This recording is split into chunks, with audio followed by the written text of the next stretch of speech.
एक ट्रिक पिछले दिनों मुझे पता लगा, मैं आपके साथ जरूर शेयर करूंगा। अगर आपको किसी चीज में डिले आ रहा है, फॉर एन एग्जांपल कर्ज की अदायगी में डिले आ रहा है, आपने कहीं पे जॉब के लिए इंटरव्यू दिया हुआ है, वहां से कॉल के लिए डिले आ रहा है, किसी रिश्ते के हवाले से जो है वो बात चल रही है, वहां पे डिले होता चला जा रहा है, अगर आपको कोई क्लाइंट की पेमेंट आनी है वहां से डिले हो रहा है, अगर आपको कोई जो है वो आपने प्लॉट के लिए अप्लाई किया हुआ है वहां से डिले आ रहा है, अगर बैरून मुल्क सफर के लिए अप्लाई किया हुआ है वहां से डिले, किसी भी लाइफ में चीज में आपको डिले आ रहा है ना, तो आप सबसे पहले ये देखें कि आपकी क्या नमाजें टाइम पे अदा हो रही हैं।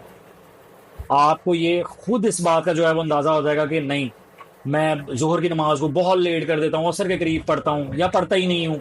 असर की नमाज को जो मगरिब की अजान होने में 15 मिनट रह जाते हैं तब पढ़ता हूँ। ईशा की नमाज बिल्कुल नींद आई होती है, सोने वाला होता हूँ और यूं ऊँघ ले रहा होता हूँ, उसके बाद पढ़ा होता हूँ बेदिली के साथ। फजर की नमाज बिल्कुल रोशनी आ चुकी होती है तब पढ़ रहा हूँ, या कज़ा हो गई है तो दोपहर को जोहर के साथ पढ़ रहा हूँ।